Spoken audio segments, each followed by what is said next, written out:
እነሱ ሪቫይዝ ምናምን እያደረጉ የሚነሱ ሀሳቦችን ምናምን በደንብ እንዲፈትሹ ምናምን ከዛ ደግሞ የተማሩትን ለማስታወስ ያክል ነው ሞር እያነሳናቸው ያለው እንጂ ሀሳቦቹ ዲቴይል ይካሄድባቸው ከተባለ ብዙ መባል ስለሚችል ነው። እሺ የውርስ ኃጢአት አለ ብለህ ታምናለህ ወንድማችን?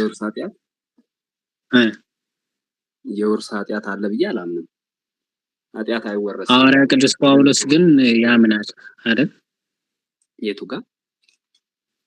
ሮሜ ምዕራፍ 5 ከቁጥር 12 ጀምሮ እንዲህ ይላል። ስለዚህ ምክንያት ኃጢአት በአንድ ሰው ወደ ዓለም ገባ፣ በኃጢአትም ሞት ይልና እንደዚሁም ሁሉ ኃጢአትን ስላደረጉ ሞት ለሰው ሁሉ ደረሰ ይልና ሕግ እስከመጣ ድረስ ኃጢአት በዓለም ነበረና ነገር ግን ሕግ በሌለበት ጊዜ ኃጢአት አይቆጠርም ካለ በኋላ ይሄ 14 በደንብ ነገር ግን በአዳም መተላለፍ ምሳሌ ኃጢአትን ባልሰሩት ላይ እንኳን ከአዳም ጀምሮ እስከ ሙሴ ድረስ ሞት ነገሰ፣ አዳም ይመጣ ዘንድ ላለው ለእርሱ አምሳሉ ነውና ይላል። ስለዚህ ከአዳም ጀምሮ ኃጢአት ባልሰሩት እንኳን ኃጢአት ተላለፈ ወይም ደግሞ እየተላለፈ መጣ እያለ ነው። ኃጢአት ሳይሆን በኃጢአት ምክንያት የመጣው ሞት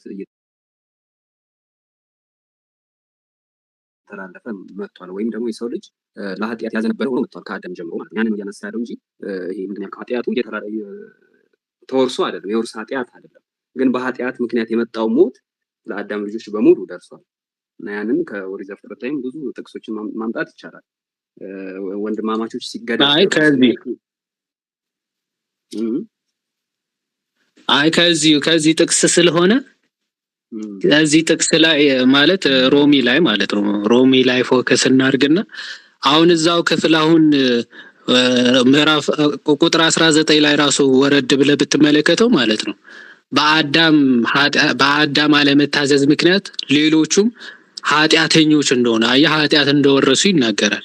በአንዱ ሰው አለመታዘዝ ይላል ብዙዎች ኃጢአተኞች እንደሆኑ እንዲሁ ደግሞ በአንዱ መታዘዝ ብዙዎች ጻድቃን ይሆናሉና ይላል።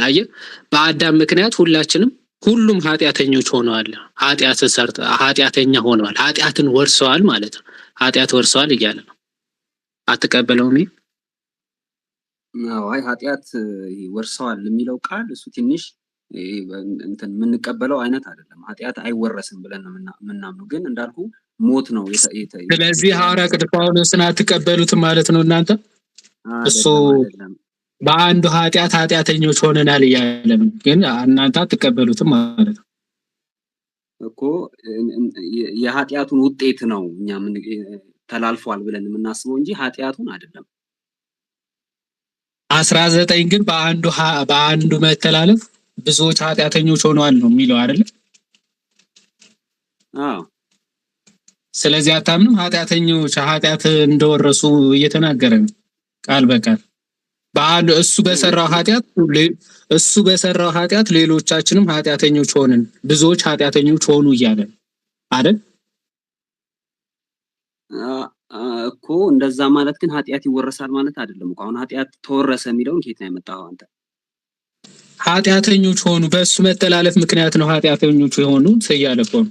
ስለዚህ ኃጢአቱን ስለወረሱ ነው ኃጢአተኞች የተባሉት አይደል? እንደዛ አይደለም የኛ ቤተክርስቲያን የምታስተምረው። ያው እንዳልኩ ቅድም በእኛ ቤተክርስቲያን ስለዚህ የመጽሐፍ ቅዱስ አስተምሮ አትቀበሉ ማለት ነው። እንደዛ ተርጉሞ ጨረሰው እኮ ዮሐዴ ከቅድም ጀምሮ ትርጉም እያለ ዴፊኒሽን እያለ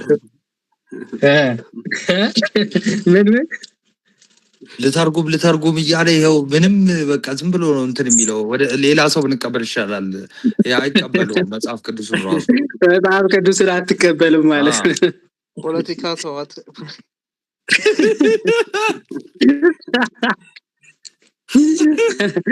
እሺ ቀጥሉ። ዮሐዴ አሁን የጠቀስካት ጥቅስ ባይዘዌ ቆይ ሌላ ጥያቄ ነው የምጠይቅህ። ቆይ አይደለም ፖለቲካ ብለህ የለ። ቆይ ሌላ ጥያቄ ነው የምጠይቅህ። እኔ ኢየሱስ የምትሉት ኢሳ አንዴ ቆይ ያልኩትን ብያለሁ። ሚዩት አድርጌ ነው ወይስ ኢየሱስ የምትሉት ኢሳ አምላክ መሆኑ የተነገረበት ቦታ የለም በመጽሐፍ ቅዱሳችን ውስጥ። በተለይ በሮሜ ውስጥ አለ አምላክ ነው የሚል ቶሎ በል ብሩክ። የሚያግዘው ካለ ሌላ ሰው እኔን ነው? ያግዘዋል። እሺ ቶሎ በል። ግዴታ ከሮሜ መሆን አለበት? የፈጠነ አዎ የለህም። ኧረ ቆይ እንትን ያለ ኧረ ትንሽ ጠብቅ። ቆይ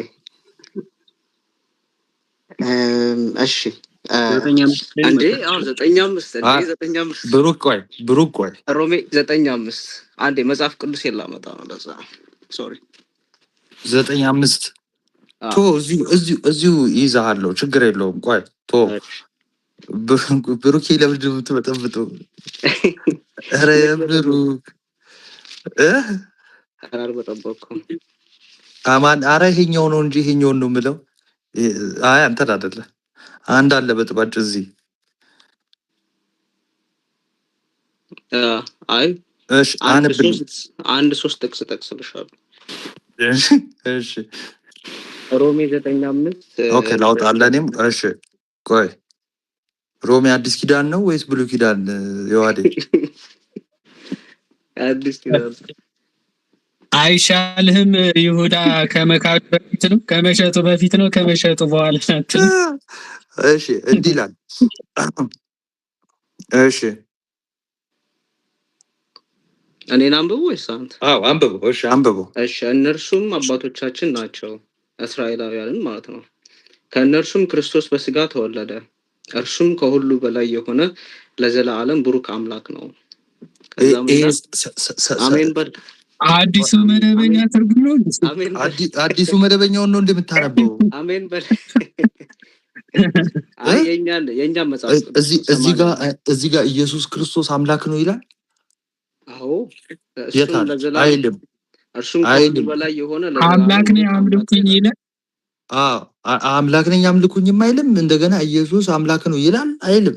የሚለው እሱም ከሁሉ በላይ ሆኖ ለዘላለም የተባረከ አምላክ ነው ይላል። ስለዚህ ስለ አብ እያወራ ነው፣ ስለ እግዚአብሔር እያወራ ነው። ከስርም ዝቅ ብሎ ነገር ግን የእግዚአብሔር ቃል ብሎ የቀጠለው ለዛ ነው። እዚህ ጋር ኢየሱስ አምላክ ስለ ኢየሱስ ነው የሚያወራው እዚህ ጋር። አዎ አይከፍም። ማስረጃ 3 ጀምረ ብታነበው ምን ይላል? በስጋ ዘመዶችና ወንድሞች ስለሚሆኑ እኔ ከክርስቶስ እለይ ዘንድ እጸልያለሁ። እኚህም ልጅነት፣ ክብር፣ ኪዳን፣ ሕግና አምልኮ ያላቸው ተስፋም የተሰጣቸው እስራኤላውያን ናቸው። እነርሱም አባቶቻችን ናቸው ይልና ከእነርሱም ክርስቶስ በስጋ ተወለደ። ከዛ ነው እርሱም ብሎ የሚቀጥለው። ስለዚህ ስለ ክርስቶስ ነው የሚያወራው። ዴፊኒትሊ እኮ ስለ ክርስቶስ መሆኑ ማስረጃ የታል? ይኸው ከእነርሱም ክርስቶስ በስጋ ተወለደ። ማን የተወለደው? ከአብ ከወልድ ከመንፈስ ቅዱስ። እሱ ይሄ አንተ ፍቺ ነው። የዋዴ ሌላ ሰው ተቀበል። ኧረ ቆይ አልጨረስኩም እንዴ። ሮሜ 1 እናንብብ። ማለት ሮሜ ግሪኩ ላይ እንደዛ አይልም። ምንድን ነው የሚለው? እስቲ ግሪኩ ላይ ጋድ የሚለው ወጥቷል። ማለት ጋድ የሚለው ለኢየሱስ ሳይሆን ለአብ እንደሆነ ነው የሚያሳየው። ኮዴክስ ሳይናት ተስለ ግሪኩን ዳሪያስ ትላለህ። የግሪኩ ዳሪያስ ግሪክ ዳሪያስ ነው የምትለው? እሺ ሮሜ 10:9 ላይ ምን ይላል መሰለህ? ኢየሱስ ክርስቶስ ጌታ እንደሆነ በአፍህ ብትመሰክር እግዚአብሔርም ከሙታን ለይቶ እንዳስነሳው በልብህ ብታምን ትድናለህ ይላል። ስለዚህ አንድ ሰው አምኖ መስክሮ የሚድነው የእግዚአብሔርን ስም ስላመነ ስለመሰከረ ነው እንጂ ክርስቶስ ፈጣሪ ባይሆን ማንም ሰው አምኖ መስክሮ ሊድን አይችልም ማለት ነው። ይሄም አንድ እሺ አሁን ከሙታን ያስነሳው እግዚአብሔር ነው ይላል እንጂ በራሱ ስልጣን ተነሳ አይደለም የሚለው አይደለ? ሲቀጥል ደግሞ ብዙ ሰዎች እኮ ጌታ ተብለዋል አይደል? አሁን አብርሃም ጌታ ተብሏል፣ ሌሎችም ጌቶች ተብለዋል። ለምሳሌ መላእክትን ጌታ ተብለው ተጠርተዋል። ስለዚህ እንደዛ ያለ ጌትነት ነው እንጂ የተለየ ጌታ የሚል የለውም እዚህ ክፍል ላይ። አሁን ዳሪያስ ያልነውን የግሪኩን ባይብል እንዳመጣውና ቅዱስ ጳውሎስ እዚህ ጋር ኪሪዮስ የሚል ስም ነው የተጠቀመው እዚህ ጋር ጌታ ለሚለው ማለት ነው። ስለዚህ ክርስቶስ አምላክ ነው ብሎ ዴሊብሬትሊ የተናገረ ነው ማለት ነው በግሪኩ ላይ።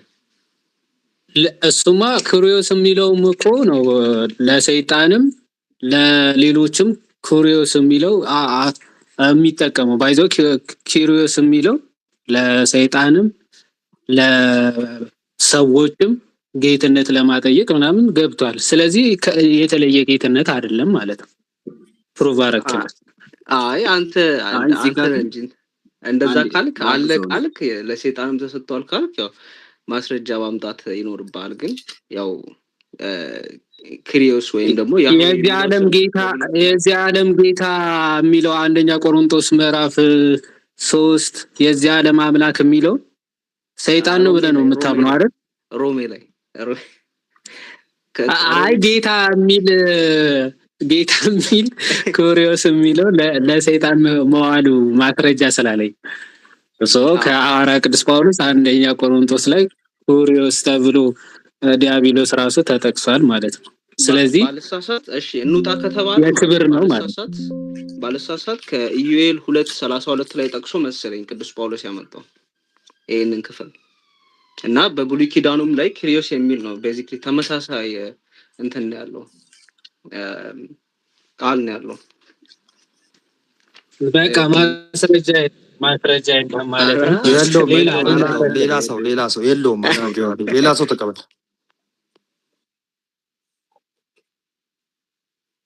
ሌላ ሰው ማን አለ? የለም ማስረጃ አለ። ኧረ እኔ አለኝ። ሚዩት አድርጋችሁ ነው ለሚዩት ታደርጉታላችሁ? እሺ ማን ነው ሚዩት አደረገ? ማንም ባይዘው እዚህ ቴሌግራም ላይ ሚዩት ማለት ራስን ሚዩት ያደረገው ኦርቶዶክሳውያን እኛ ቤት እንከፍታለን እዛው ነው በቃ እዛው ነው። አይ ናይስ ደስ ይላል። እሺ ሌላ ሰው ሴቶች እንቀበል አይደል? ይዋዴ መሳተፍ አለባቸው። አክቹሊ እንደዚህ ከባድ አይሆንም ለእናንተ ሴቶች። እነዚህ እንኳን ታፍ ስለሆኑ ነው። ሴቶቻችን አንድስ እንኳን ሴት የለም። ዝም ብለን እኛ እንቀጥል። አይ ለምን አንድስ እንኳን ሲባል በሰዓቱ ከነበሩት አንፃር አይደለም። አክቹአሊ ቅድም ከነበሩት አንፃር ከሆነ ቅድም ከነበሩት አንፃር ነው። አሁን ግን መጣ ያ እስኪ አሁን ቢ ሚል አካውንት እስኪ ሚውትሽን አንሺ ወይ ሚውትን አንሳ። መስኪ የላችሁም እንዴ? እንዲህ ምንድን ነው? እዛ ቲክቶክ ላይ ነው የምታዝጉን እንዴ? ኮመንት ላይ እኛ ጥያቄ መጠየቅ አንችልም ብሎ ስማ ይዋዴ ወይነን ስማ እንትን አንተ እኔ እየተከራከርኩኝ ማለት ነው። ቃለ ሕይወት ያሰማልን ያሉት እህቶቻችን እኔን ነው። ብሩኬ በጣም ያሳዝናል። አሜን ብያለሁ። ተበንታለ ሰው ከሌለ በቃ ሰዓትም ምናምን ስለሄደ አንድ ሰው ቢኖር አንድ ሴት ቢኖር ሚጣ መጣች። እሺ እንዴት ነሽ? እንዴት ነህ ናታኒ? ደህና ነህ? አለሁልሽ። ሁሉ ሰላም? እንኳን ደህና መጣሽ። እንኳን ደህና ቆየኸኝ። እሺ እኛ በአሰርቱ ትእዛዛትም ሆነ ሌሎቹም ህጎች ተሽረዋል ብለን ነው ምናምነው። ምንድነው እምነትሽ? አይ ኢየሱስ ክርስቶስ ህግን ሊሽር አልመጣም እና ኢየሱስ ክርስቶስም ህግን ሊሽር አልመጣውም ብሏልና ህግ አልተሻረም። ኦኬ እሺ ህግ ካልተሻረ ግን ምን ብሏል ሐዋርያው ቅዱስ ጳውሎስ በዚህ በሮሜ መልእክት ምዕራፍ 7 በጻፈው መልእክት ሲናገር ለህግ ሞታችኋል ይላል። ለህግ ሞታችኋል ወይም ለህግ ተገላችኋል ማለት ህግ አይገዛችሁም ማለት ነው አይደል? ሄደ ሞቀኝና ሻወር እስከምወስድብኝ ቆይ እንትን ሚውት አርክ አላወቅም መሰለኝ። እሺ ለህግ ተገላችኋል ይላል። ቁጥር አንድ ይቅርታ፣ ቁጥር 7:4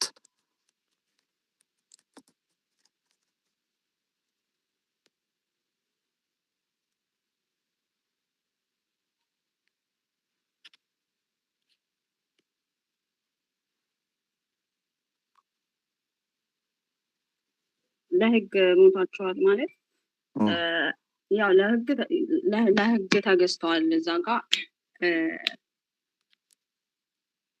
ስለዚህ በአዲስ ኪዳን አንገዛም ለህግ ማለት ነው። አይ እንገዛለን። ይልቅ እንደውም ህግን ሞራ አሻሽሎት ሞራ አጥብቆት ነው ያመጣው ጌታችን ሲያመጣ። አይ አይልማ፣ እዚህ ክፍል አይልም። አሁን እዚህ ክፍል ላይ የሚለው ምንድን ነው? እንደውም ለታሰርንበት ሞተናል ነው የሚለው። የታሰርነው ለምንድን ነው? እንደውም ከላይ ያገባች ሴት እና ባሏ የሞተባት ያገባች ሴት ሆና ከዛ በኋላ ባሏ ሲሞትባት ከህግ ነፃ እንዴት እንደምትወጣ ከተናገረ በኋላ ነው አይደለ? አሁን እኛም ይኸው ለሌላ ሆነናል። አሁን ያም ህጉም አይጠይቀንም እያለ ነው። አመንዝራ ናችሁ ብሎ አይጠይቀንም፣ ለክርስቶስ ሆነናል። ለምን? ኦልሬዲ ለህግ ስለሞትን። በምን በኩል? በክርስቶስ በኩል፣ በክርስቶስ ስጋ በኩል ሞተናል ይላል። ከዚህ ምዕራፍ ወደኋላ ስትሄጂ ለኃጢአት ሞተናል ሲል ለኃጢአት እንዳንገዛ እያለ ነው አደለ? ለኃጢአት የሞትን እኛ ሲል ማለት ነው አደለ? አሁንም ይኸው ለህግ የሞትን ሲል ለህግ ማንገዛ እያለ ነው። ስለዚህ ህግ አይገዛንም ማለት ነው። አሁን አይ ህግ ይገዛናል። ሮሜ ለዚህ ማብራሪያ ሮሜ 8:2 ደግሞ ማለት ነው። ምክንያቱም የህይወት መንፈስ ህግ በክርስቶስ በኢየሱስ ከኃጢአት በሞት ህግ ነፃ አውጥቶናል ይላል። በህግ መገዛት ሳይሆን በህግ ምንድን ነው ስሙ? ህግ ኃጢአት እንዳትሰራ ወይም ደግሞ ህግ የሚኖረው ለኃጢአት ነው። ሲጀመር ይህ ህግ ሲጀመር ህግ ነው አይደል? አይጠቅም ህግ ነው ሲጀመር አይደል? ይሄ ህግ እኮ ኃጢአት እንዳትሰራበት ሊቆጣጠር ሊገዛ ማለትም ኃጢአት እንዳታደርግ የሚገዛህ ነው እንጂ እንትን ምንድን ነው ስሙ ሌላ አይደለም እኮ። ስለዚህ ስጋዊ ነው ብለን እንዴት ኃጢአት ስጋ ራሱ በኃጢአት የደከመና የወደቀ መሆኑን በአንዱ አዳም ምክንያት 5 ላይ ነግሮን ነበር አይደለ? እና ስጋዊ ነው ይሰማሻል አይደለ? ህጉ ስጋዊ ነው ወይስ መንፈሳዊ ነው? ህጉ መንፈሳዊ ነው። ከእግዚአብሔር የተሰጠ ህግ ነው። ስለዚህ አሁን 8 ላይ የመንፈስ ህግ የሚለው እሱን ነው። የመንፈስ ህግ የሚለው አዎ እሱን ነው። በክርስቶስ ግን የመንፈስ ህግ የሚለው እሱን ነው። የመንፈስ ህግ የሚለው በመንፈስ የተሰጠ ህግ ህግ በመንፈስ ነው የተሰጠው። ስለዚህ ሮሜ 8 ላይ እግዚአብሔር ነው ለሙሴ ነው የሰጠው ህግን መንፈስ ነው የሰጠው። ስለዚህ መንፈስ ነው የሰጠው እንላለን። ስለዚህ የመንፈስ ህግን ለመፈጸም መንፈሱ ያስፈልጋል አያስፈልግም? ምን ሶሪ የመንፈስ ህግን ለመፈጸም አሁን አንቺ ያልሽኝ ሮሜ 8 ላይ የመንፈስ ህግ የሚለው በሙሴ በኩል እግዚአብሔር የሰጠው ነው እያልሽኝ ያለሽው? አዎ አይደለ? አዎ። ሮሜ 8 ላይ ደግሞ ይሄ በመንፈስ የመንፈስ ህግ የሚለው በመንፈስ የሚሰራ ነው እያለ ነው ያለው።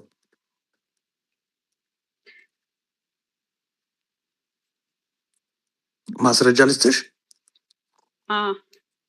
እሺ ለምሳሌ አባ ብለን የምንጮህበትን የልጅነት መንፈስ ተቀበላችሁ እንጂ እንደገና ለፍርሃት የባርነት መንፈስ አልተቀበላችሁም ይላል አይደለ?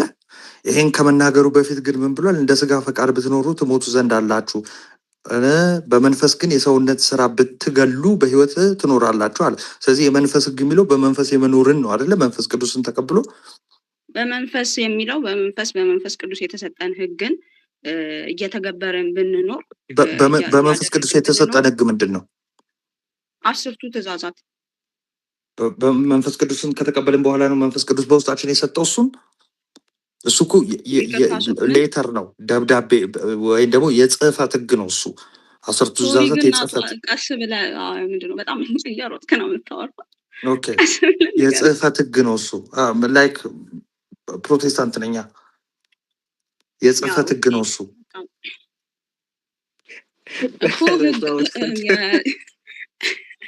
የጽህፈት ህግም ቢሆን 10ቱ ትእዛዛት የጽህፈት ህግ ነው። ያ ለእግዚአብሔር በመንፈስ ቅዱስ የተሰጠው ህግ ነው። ለእግዚአብሔር በመንፈስ ቅዱስ የተሰጠ ህግ ነው። ለእግዚአብሔር ሳይሆን ለሙሴ በመንፈስ ቅዱስ የተሰጠው ህግ ነው።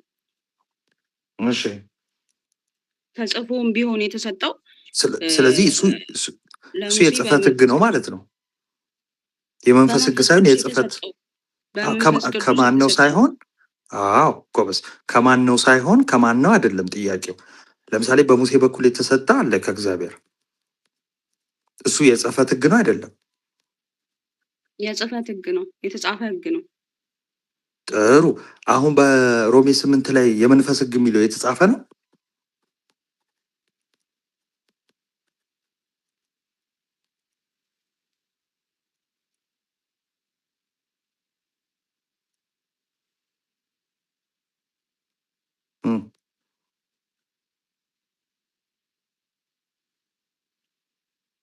እኔ የተቆረጡት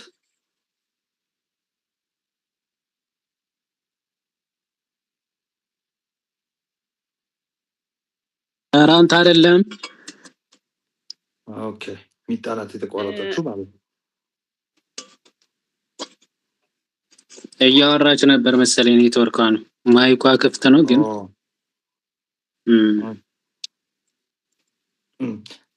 የሚያግዛት ካለ አይደለ ይሆዴ እንትና ዘሩባቤል ምናምን አይ ቲንክ ማይክ እንትን እያለ እኮ ነው። ለምን አከፍተና እንትና ማን የሆነ እንትንም ይሄ ሴቲንጉን ምናምን ብታጠፋው አሪፍ ነበረ። ይሄ ሲገቡ ምኑ ጋር እንደማጠፋው ራሱ አላውቅም። ታውቃለህ ሴቲንግ ላይ ነው የማጥፋት ፈልጌ ነው። እኔም ሞዴሬተር ነኝ እንደ ይሄ ነገር መሰለኝ። እስቲ ሞክረው እስቲ እኔ ከቻልኩኝ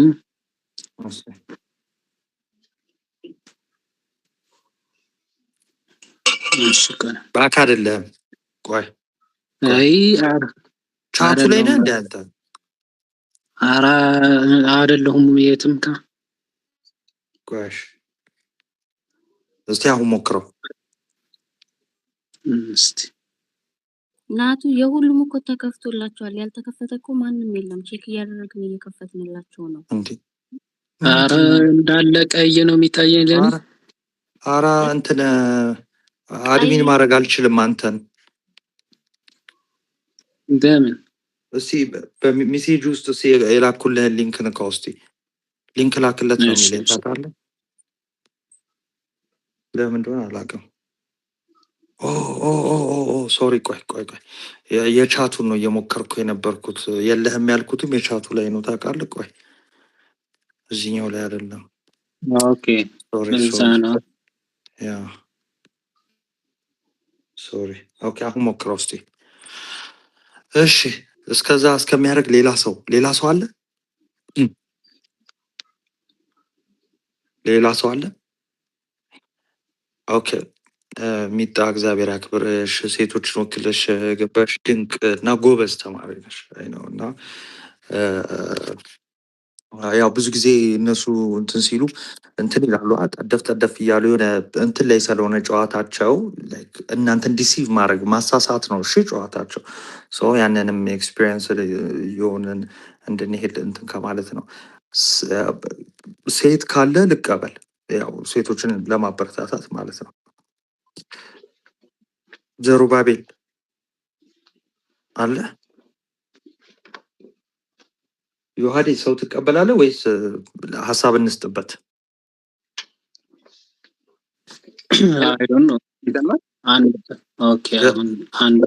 ተቀበለውና ዘሩባቤልን ከዛ ሀሳብ እንሰጥበታለን። ይቀጥላል። ዘሩባቤል ይሰማል?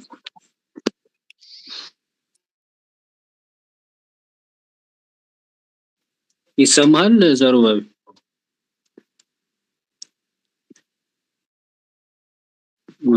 ኔትወርኩ አይሰራም መሰለኝ አይደል?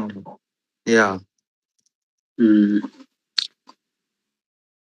ኦኬ ኔስ በቃ እሺ እንትን ማጠቃለያ ሰጥበትና እኔ ካለ ምናልባት ሰጣል።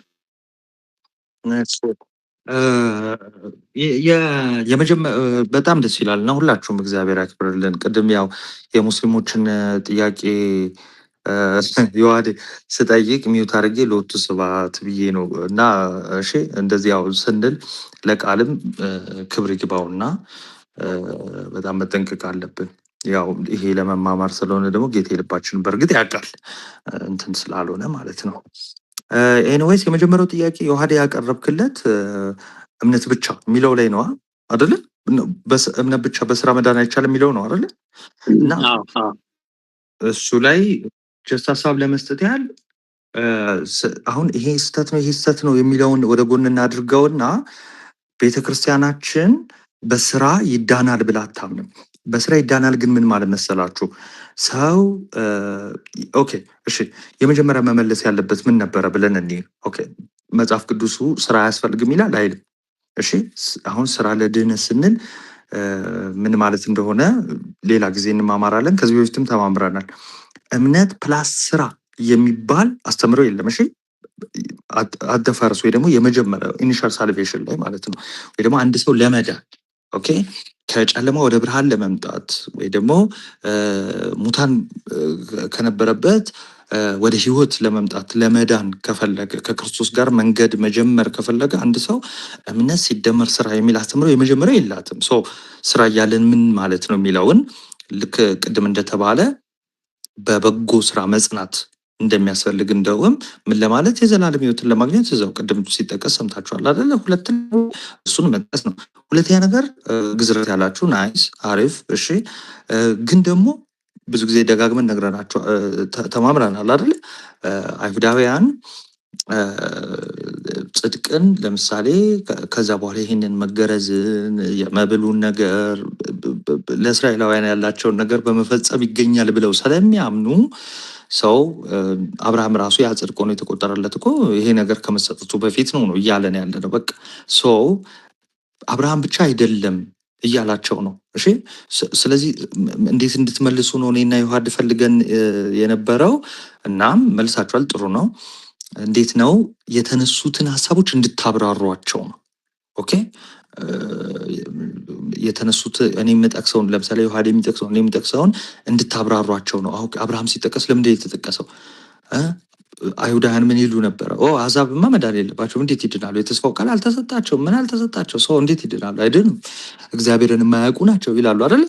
ስለዚህ እነሱ መጽደቅ ይችላሉ ነው ሐዋርያው ቅዱስ ጳውሎስ። እንዴት? ይኸው አብርሃም እኮ እናንተ የተሰጣችሁን ግዝረት ምን ህግ ምናምን ከመሰጠቱ በፊት ነው በእምነት የጸደቀው እና እነሱም ልክ እንደ አብርሃም ካመኑ ይጸድቃሉ። ለዛ ነው መጨረሻ ላይ ምን አለ? ይህ የተነገረው ለአብርሃም ብቻ አይደለም ለእኛ አሁን ይቆጠርልናል ብሎ እንትን ያለው። ዳዊት ተሳስተ ነው እንትን ያበራው አጥፋ፣ ተሳስተ ከሆነ ካልሆነ ችግር የለውም። እሺ ሌላው አሁን የመጨረሻው ብዙ እንዳያወዛግባችሁ ነው ስላት የነበረው ህግ መንፈሳዊ ነው። አዎ መንፈሳዊ ነው፣ በራሱ ኃጢአት አይደለም። ህግ መንፈሳዊ ነው ይላል እዚሁ ሮሜ ላይ ህግ መንፈሳዊ ነው ይላል። ሰው ከህግ በታች አይደለንም። አዎ ከህግ በታች አይደለንም። ታዲያ ከምንድን ነው? ከጸጋው በታች ነን። አሁን ይልቁንስ ያለ ጸጋውን ወደ ጎን አክፋፍተን ጸጋው ሳይመጣ ህግ እንደሚገዛን አይነት ሆኖ ሳይሆን አሁን ጸጋው ተሰጥቶን በክርስቶስ እና ደግሞ የተቀበልነው መንፈስ አለ አይደለ? አዎ ህግን እንድንፈጽም ያግዘናል። ግን የትኛውን ህግ? የተሻረ ህግ አለ። አዎ እንዳትረሱ። እና ያልተሻሩ የጸኑ ህጎች አሉ። ይሄ ክርስቶስ ያጸናቸው ህጎች ናቸው። እና ግን አሁን የመንፈስ ህግ የሚባለው መንፈስ ቅዱስን መቀበል፣ ሰው በመንፈስ ቅዱስ ሆነን እንደውም በደንብ ብዙ ፍሬ እናፈራለን። ለዚህም ደግሞ መንፈስ ቅዱስ ራሱ ያግዘናል። ይሄ በተነገረበት በሮሜ 8 ደግሞ 26 27 ጀምሮ ስታዩ ደግሞ ከዛ በኋላ ምን ይሆናል ማለት ነው? ኢየሱስ ክርስቶስም በአብ ቀኝ ያለው ስለኛ የሚማልደው ተብሎ ተነገረ። ያ ማለት ኢየሱስ ክርስቶስም ያግዘናል ማለት ነው። እና መንፈስ ቅዱስ ብቻ አይደለም፣ ኢየሱስ ክርስቶስም በእኛ አለ። በእኛ እንደውም ያባት ጠቅሰን ምን ብለናል? አብ ባለበት ወልድም መንፈስ ቅዱስም እንደሚኖሩ እንዲሁ ደግሞ ወልድ በተጠራበት በእናንተ ቢኖር ብሎ የተጠራው ያ መንፈስ ቅዱስ ባለበት ደግሞ ድጋሚ ከስር ኢየሱስ በእናንተ ቢኖር ብሎ የተናገረው ነው። ስለዚህ በውስጣችን የተቀበልነው ነገር አለ። እሱም ከሁሉ የሚበልጥ ነው። እሱ ማን ነው? ኢየሱስ ክርስቶስን ከሙታን ያስነሳው ያ መንፈስ ነው። ስለዚህ አሁን የምንመራው አትግደል፣ አትስረቅ በሚለው ህግ ብቻ በሱ ብቻ ሳይሆን ከሱ በሚበልጠው ነው። ይልቁንስ አትግደልና አትስረቅን እንድንፈጽም የሚያደርግን የመንፈስ ህግ ነው የተቀበልነው። አሁን እኛ ራሱ መንፈስ ቅዱሱን ተቀብለናል ነው። ያንን ያዙ። ሁለት አንድ ልጨምርላችሁ። ኦኬ በጣም ይሄ ቡራና ማን ነበረ አንደኛው? ሁለቱም ኦኬ አለ ሳሙኤል። በጣም ደስ የሚል ኮንቨርሴሽን ከሁላችሁም ጋር ነበረ እና ሁለታችሁ ስታነሱ ስንት ነበረ ይኋዳ ያነሳሁት? ሮሜ ምን ነበረ ያነሳሁት? ኦኬ ስምንት ነው ያነሳሁላቸው። ስምንት አንድ ኦኬ እሺ ሮሜ 8:1 አነሳውና እንግዲህ በክርስቶስ ኢየሱስ ላሉት አሁን ኩነኔ የለባቸውም ይላል። አዎ ቃሉ ይላል። እሺ አይልም እንዳትሉ ይላል። አዎ ኩነኔ የለባቸውም ይላል። ግን ይህን ክፍል ስንማማር እኔ በእውነት የዋለ ቅድም እያወራን ነበር አይደል? ሽልማት ራሱ እንደው የዋደ ቅድም እያልን ነበረ። ይህን ስንማማር ሮሜ 8:1 ስንማማር ምን ብለን የተማማር የሚያስታውሰኝ አሁን እነ ቡራ ካላችሁ እንግዲህ መሳተፍ ዮባ ቡራ ምናምን ካላችሁ እንግዲህ ሌሎቻችሁም ታግዙኛላችሁ። አክቹሊ እንደሚጠም ሁላችሁም ትችላላችሁ ካላችሁ። ሮሜ 8:1 ስንማማር ምንድን ነው ያለው? እንግዲህ በክርስቶስ ኢየሱስ ላሉት አሁን ኩነኔ የለባቸውም የሚለውን ጠቀስኩና ነበርካ? አልነበርኩም አልዋሸሽ። እሺ ችግር ይሶክ የነበረ ሰው እንግዲህ ለማስታወስ ሞክሩ። ገና ቁጥር 1 ስለሆነ አይረሳም ብዬ አስባለሁ። ምን ብለናል? እንደ ስጋ አኮርዲንግ ቱ ፍላሽ ወይም ደግሞ እንደ ስጋ የሚሄዱ ሳይሆን እንደ መንፈስ የሚሄዱትን ነው የሚል አለው። አማርኛ ትርጉሙ ከስር ቁጥር 3 እና 4 ላይ ስላካተተው እንደው እዛ ላይ ላለመድገም ይሆናል ብለን ተማምረናል። አልተማማርንም? ይህን ተማምረናል። ኦኬ እሺ እንደው ይሄንን እንኳን አላገኛችሁትም። አሁን ቡራም ምናምን ኦኬ አልነበራችሁም፣ ችግር የለውም። ኢስ ኦኬ ይሄን ማወቅ እንትን አይደለም። እዛው ዝቅ ብላችሁ ይኸውላችሁ ምን ይላል መሰለ? እንግዲህ በክርስቶስ ኢየሱስ ላሉት አሁን ኩነኔ የለባቸውም። አዎ ግን ምን ከሆነ ነው ኩነኔ የማይኖርባቸው? ዋናው ፖይንቱ ምንድን ነው? በመልካም ስራ የጸኑት ናቸው ኩነኔ የማይኖርባቸው አይደለ? ወይ ደግሞ እንደ ስጋ ፈቃድ የሚሄዱት ምናምን ናቸው ኩነኔ የማይኖርባቸው። እሱን ይኸው አማርኛ ትርጉሙ እንግሊዝኛ ትርጉሙን አንድ ያንብብልን ይዋዴ። ለምሳሌ እንግሊዝኛ ትርጉሙን ይዋዴ ያንብብልን እስቲ። ኬጂቪው ምን ይላል መሰላችሁ?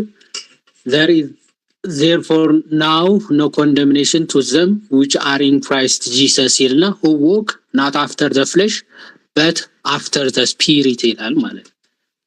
በስጋ የሚጓዙትን ሳይሆን በመንፈስ የሚጓዙትን የሚሄዱትን ማለት ነው። ኤግዛክት ቃል ተሰማልን ይዋዴ። ምንድነው እንደውም ይሄንን ስንማማር ቅዱስ ዮሐንስ አፈወርቅ ራሱ ይሄንን ክፍል እንደዚህ ነው ምናምን ብለን ተማምረናል። ለመመልከት ሞክሩ፣ ካስፈለገ መንከልሳለን ሌላ ጊዜ። ዞሮ ግን እንኳን ይሄ ራሱ እንደው ይሄን እውቀቱ እንኳን ይሄኛው መጨመሩን ባይኖር እንኳን እዛው 3 እና 4 እዛው 3 እና 4 5ን ብቻ ማንበብ ነው። ምን ይላል ይኸውላችሁ? ከስጋ የተነሳ ስለደከመ ለሕግ ያልተቻለው ሰው በስጋ ደካማ ነው። ሰው ሕግን መፈጸም አልቻለም ማለት እግዚአብሔር የገዛ ልጁን በኃጢአተኛ ስጋ ምሳሌ ላከ ካለ በኋላ ይኸውላችሁ በኃጢአተኛ ስጋ ምሳሌ በኃጢአት ምክንያት ልኮ አድርጓልና አለ። ስለዚህ ሕግን ፈጽሞልናል ክርስቶስ። ከዛ እኛ እንድንፈጽም ይሆናል ማለት ነው አይደል? እሺ እንደ ስጋ እንደ መንፈስ ፈቃድ እንጂ እንደ ስጋ ፈቃድ በማንመላለስ በእኛ የሕግ ትእዛዝ ይፈጸም ዘንድ ኃጢአትን በስጋ ኮነነ ይላል። ከዛ 5 ላይ እንደ ስጋ ፈቃድ የሚኖሩ የስጋን ነገር ያስባሉ፣ እንደ መንፈስ ፈቃድ የሚኖሩ ግን የመንፈስን ነገር ያስባሉ። የዘላለም ሕይወት የመንፈስ ነገር ነው። አዎ የመንፈስ ነገር ነው። ለምን? ክርስቶስን ከሙታን ያስነሳው እሱ መንፈስ ነው በውስጣችን ያለ አይደለ? ስለዚህ ስለ ስጋ ማሰብ ይላል ቁጥር 6። ይህን ስንመለከታችሁ ምን አለው? ውጤት አለው ብለናል።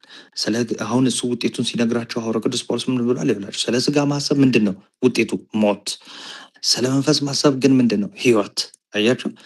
ስለዚህ ስለ ሕይወት ያስባሉ፣ የመንፈስን ፍሬ የሚያፈሩ። ስለዚህ ኩነኔ የማይኖርባቸው የመንፈስን ፍሬ እያፈሩ ስለሚሄዱ ነው። በቃ ሩቅ ራሱ መሄድ አይጠብቅብንም። ናይስ ነው ሁለትን የጠቀሳችሁት ምናምን በጣም ደስ ይላል።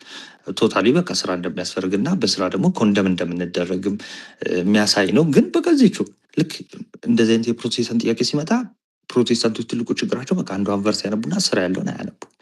ትልቁ ችግራቸው እሱ ነው። ኦኬ ሰው እናንተ ደግሞ ከስራ ያለውን ነበብ ብቻ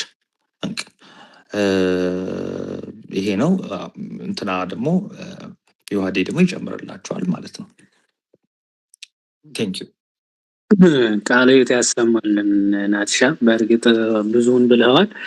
እነሱም ሲመልሱት የነበረው በጣም ጥሩ ስለሆነ ብዙ ምለው ነገር የለም። ብቻ የጥምቀቱን ላስታውስሽ አንቺ በጥምቀት መጽደቅ የሚለውን እሺ መጀመሪያ እዚህ ሮሚ 3 ላይ ያለው ከአትናቴዎስ ጋር ያወራ ነው። ብዙ ሰዎች ምንድነው ይሄ ነፃ ፈቃድ የለም ቶታሊ ዲፕራይቭድ ናቸው ምናምን ብለው ለመጥቀስ የሚሞክሯቸው አሪፍ አድርገው ሲመልሳቸው ነበረ። መጻሕፍትን ከፍ ብላችሁ ወደ ላይ ዝቅ ብላችሁ ወደ ታች ምናምን ካነበባቸው እዛ ስለምታገኟቸው ማለት ነው። ሶ መጀመሪያ ሲጀምር ሮሚ ምዕራፍ 3 አይታችሁት ከሆነ እነዛ አይሁዳውያን ምን ተብሎ ተነግራቸው የእግዚአብሔር ቃል አደራ ተሰጥቷቸዋል። ታዲያ ምንድነው ይልና የማያምኑ ቢኖሩ አለማመናቸው የእግዚአብሔርን ታማኝነት ያስቀራል። ለነዛ የእግዚአብሔር ቃል አደራ ተሰጥቷቸው ማመን አለማመን መብት እንዳላቸው ኦኬ። ካላመኑ ግን የእግዚአብሔር ታማኝነትን አያስቀረውም። ኦኬ እግዚአብሔር ታማኝ መሆኑ አያስቀርም ባያምኑበት ማለት ነው። እንዲህ አይሁን በቃል ትጸድቅ ዘንድ ወደ ፍርድ በገባ ጊዜ ትረታ ዘንድ ተብሎ እንደተጻፈ ሰው ሁሉ ውሸተኛ ከሆነ እግዚአብሔር እውነተኛ ይሁን ይላል። ስለዚህ ሰው ሁሉ ሊዋሽ ይችላል፣ ከፈቀደ ሊያምንም ይችላል። ሰው በቃሉ ታምኖ የተገኘ በቃሉ የታማኝነቱን ዋጋ ያገኛል። ባይታመን ደግሞ እግዚአብሔር ፍርድ ይፈርድበታል ይልና ነገር ግን ምን አለ? ጻድቅ የለም አንድስ እንኳ፣ አስተዋይም የለም፣ እግዚአብሔርንም የሚፈልግ የለም፣ ሁሉ ተሳስተዋል ሲል እንዲሳሳቱ አድርጓቸዋል። መፈለግ አይችሉም አይደለም እያለ ያለው ኦኬ። የሚፈልግ የለም ማለት የመፈለግ እግዚአብሔር የመፈለገ ሐሳባቸው ፈቃዳቸው ምናምን እንዳለ ትተው ወደ ከእግዚአብሔር ሸሹ የሚለውን ሐሳብ እንጂ ጭራሽ እግዚአብሔርን መፈለግ አይችሉም። እግዚአብሔርን እንደው ማመን እስከማይችሉበት ድረስ ቶታሊ ዲፕራይቭ አድርጓል እያነጻጸረ ያለው ሐዋርያ ቅዱስ ጳውሎስ ምንድነው እየተናገረ ያለው? አይሁዳውያን አሉ፣ አሕዛብ አሉ። አይሁዳውያን እኛ የተሻልነን ኦኬ በጽድቅ በቅድስና እኛ እንሻላለን ብለው ከአሕዛብ ራሳቸውን ሲታበይ ምን እያለን ሐዋርያ ቅዱስ ጳውሎስ እንደ ኃጢአትማ ሰርታችኋል፣ ለተሰጣችሁ ሕግ እንኳን እየተገዛችሁ አልነበረም። ሁላችሁም ኃጢአተኞች እንደሆናችሁ የእግዚአብሔር ቃልም ይናገራል፣ የእናንተ ህይወትም ይመሰክራል እና ስለዚህ ሁሉም ተባብረው ኃጢአትን ሰርቷል። ከዚህ ኃጢአት ላይ አነጻቸው የሚያስፈልግ ደግሞ አንድ አካል ያስፈልጋቸዋል። እሱም በእምነት የሆነ ነው ብሎ እየነገራቸው ነው። በእምነት የሚገኝ ጸጋ ኃጢአተኝነትን የምናሸንፍበት ጸጋ ልንቀበል ያስፈልጋል እና እሱም በእምነት ነው ብሎ ሐዋርያ ቅዱስ ጳውሎስ አሕዛብም ህዝብን በእምነት ክርስቶስን ተቀብለው ጸጋ እንደሚቀበሉ የሚናገርበት ክፍል ነው ይሄ ማለት ነው። ምዕራፍ 5ም ይሄ ምንድነው የውርስ ኃጢአት ለማለት ብዙ ጊዜ ይጠቅሱታል።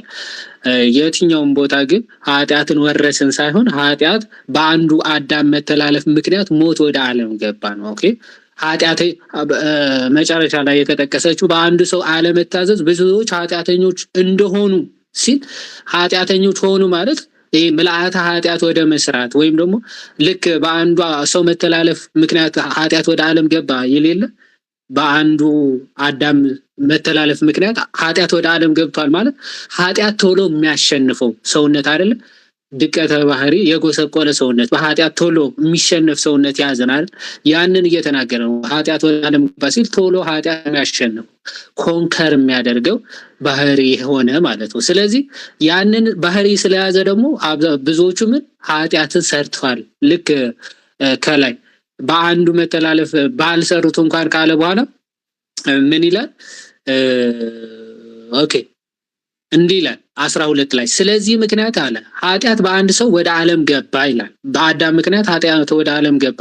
ከዛ በኋላስ እንደዚሁ ሁሉ ኃጢአትን ስላደረጉ ስለወረሱ ሳይሆን ስላደረጉ ሞት ለሰው ሁሉ ደረሰ ይላል። ስለዚህ ሞት የሚያደርጉ በሞት በኃጢአት የሚሸነፉ ሆነ እንደዚህ አይነት ማንነት ያላቸው ሆኑ እንጂ ጭራሽ ኃጢአትን ወረሱ አይልም። እንደዛ መውረስ ከተባለ ቁጥር 19 ላይ ማለት ነው ጽድቅንም የግድ መውረስ እናደርገዋለን። እንዴት መሰላችሁ? ቁጥር 19 ላይ በአንድ ሰው አለመታዘዝ ብዙዎች ኃጢአተኞች እንደሆኑ እሺ በአዳም ምክንያት ብዙዎች ኃጢአተኞች ሆኑ አይደለም የሚለው እንደሆኑ ይላል።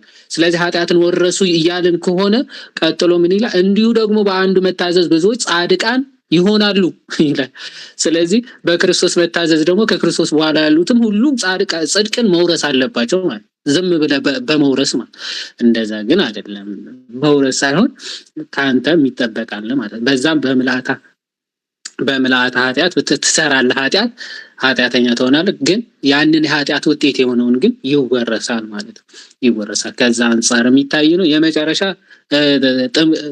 በጥምቀት እንጸድቃለን የሚል ጥቅስ ተብሎ ነበረ። ሮሜ ምዕራፍ 6 ነው። ኦፍኮርስ ሐዋርያ ቅዱስ ጳውሎስ ሮሜ ምዕራፍ 6 ከክርስቶስ ሞት ጋራ በጥምቀት አንድ እንሆናለን ይላል።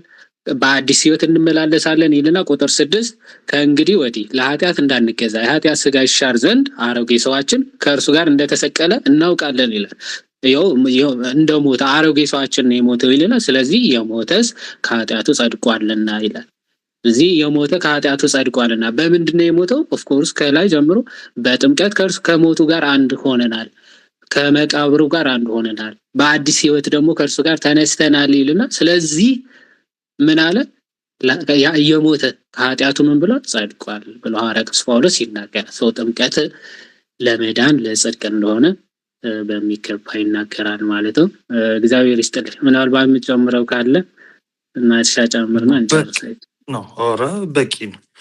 በጣም እግዚአብሔር ያክብርልን። ዮሐዴም እንግዲህ ለዮሐዴም ጥያቄ ያላችሁ ካለ ይቀበላል። ዋናው ዓላማ አይደል ዮሐዴ? ዋናው ዓላማ ምንድን ነው? አንተ ታውቃለህ፣ አንቺ ታውቂያለሽ፣ አንቺ የበለጠ እንትን ብለሻል ወይ እንትን ብለሃል ሳይሆን ኦኬ እየተማማረን ያለነውን ነገር ገብቶናል፣ ዝግጁ ነን ለመመለስ ልንጠየቅ እንችላለን። በነገራችን ላይ ግዴታ ፕሮቴስታንት መሆን የለበትም። አንዷ ጓደኛችን ወይ አንዱ ጓደኛችን ይመጣና አንድ ጴንጤ እኮ እንዲጠየቀኝ ሊላችሁ ይችላል። ሁሌም ስለመስጠት የተዘጋጀን መሆን አለብን። ያ ደግሞ ልምምድ የሚመጣው ከዚህ ነው። ስለዚህ የተማርነውን ነገር ሪቫይዝም በዛው ለመከለስም ነው። እንደገና ምን ያህል ደግሞ እየተከታተላችሁ መሆናችሁንም ለማየት ነው። እና ጥያቄ ካላችሁ ሁላችሁም እዚህ ውስጥ ያላችሁ ጥያቄ ካላችሁ ዳይሬክት ሜሴጅ አለው እዚህ ቄርሎሳውያን የሚለው ቻቱ ሳይሆን የቻናሉ ፕሮፋይሉን ስትነኩት ዳይሬክት ሜሴጅ አለና እዛ ላይ ጥያቄ አስቀምጡ፣ መልስ ታገኛላችሁ። እዚህ ውስጥ ያሉት ልጆችም ይመልሳሉ ምናምን። እንደዛ አድርጉ። ማክሰኞ ትምህርት ይኖረናል። ሮሜ 11 እንቀጥላለን። አንብቡ። እግዚአብሔር ከእናንተ ጋር ይሁን። ዮሐዴ በጣም እግዚአብሔር ያክብርልን ወንድማችን፣ ቃል ያሰማልን። አሁን ልበል እንጂ ቅድም ልልህ ስንቴ ልልህ ፈለግኩና ለካ ጴንጤ አይልምና ጠቅለል አድርጌ መጨረሻ ላይ ይላለሁ ብዬ ነው። የሆነ ሰዓትማ አንተ ሁሉ ብለሃል እንጂ ቴንኪው ቃል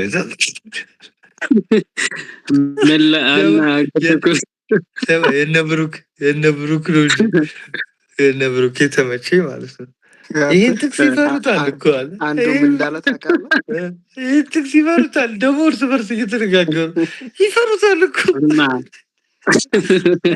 አንድ ከውስጥም እንዳለ ታውቃለህ። እነሱ አሁን የተናገሩትን ሪፊት ማድረግ እንችላለን ወይ? እንዴት? የትኛውን? አሁን የተናገራችሁትን እናንተ ቦታ ተቀያይረ ይቻላል ይቻላል ይቻላል ይቻላል። ሰመራይዝ ሊያደርጉ ነው። ኧረ የምትሉት ካለ ኦኬ ትችላላችሁ። ብሩኬ ቀጥሉ። ሀሳብ ካላችሁ ምናምን ደግሞ እሺ ቴንኪው። ሁላችሁም ቃል ያሰማልን ብያለሁ።